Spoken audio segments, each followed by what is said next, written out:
জীবনে যখনই আমরা খারাপ সময়ের মধ্যে দিয়ে যাই তখন আমাদের মনে এই ভাবনাটা অবশ্যই আসে যে ওপরওয়ালা আমাদের কষ্ট কেন দেখে না, আমাদের দুঃখগুলো কেন কমিয়ে দেয় না। কিন্তু হয়তো আমরা এই কথাটা ভুলে যাই যে দুঃখ আর কষ্টের সময় আমাদের একটা পরীক্ষা, আর পরীক্ষার সময় শিক্ষক সবসময় চুপ থাকেন। তাই কঠিন পথ দেখে ভয় পেও না, কারণ প্রতিটি কঠিন পথের শেষ হয় একটা সুন্দর গন্তব্যে।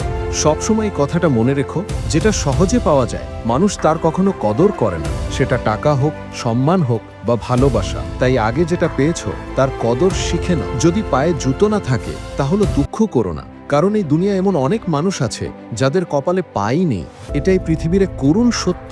তুমি ততক্ষণই ভালো মানুষ যতক্ষণ তুমি সামনে থাকা লোকটির মন মতো চলো, কিন্তু যখনই তুমি নিজের মতো চলা শুরু করো তখনই তোমার সব ভালো দিক এই দুনিয়ার চোখে শেষ হয়ে যায়। তাই মানুষকে নিজের চোখে সঠিক হওয়া উচিত, না হলে এই দুনিয়া তো ঈশ্বরের সাথেও অসন্তুষ্ট থাকে। কোনো মূর্খ ব্যক্তির প্রশংসা শোনার থেকে অনেক ভালো যদি তুমি একজন বুদ্ধিমান মানুষের বকুনি খেয়ে তার সঙ্গেই থাকো, অন্তত তোমার জীবনটা নষ্ট হবে না। বন্ধুরা, এই জীবনই হলো পরিবর্তনের আরেক নাম।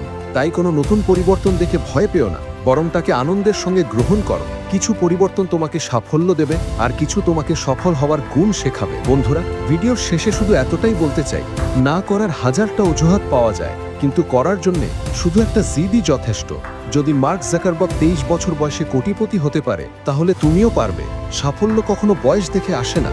সাফল্য পেতে সবচেয়ে দরকার হলো তুমি সবসময় মোটিভেটেড থাকো এবং পজিটিভ ভাবো। যদি এই ভিডিওতে বলা কথাগুলোর সাথে তুমি একমত হও, তাহলে একবার হলেও নিজের জীবনে এই কথাগুলো প্রয়োগ করে দেখো। তুমি অনুভব করবে খুবই পজিটিভ এক পরিবর্তন। আমি আবার দেখা করব তোমার সঙ্গে পরের ভিডিওতে, যা তোমার জীবনে ভরিয়ে দেবে ইতিবাচক শক্তি এবং দেখাবে সঠিক পথ।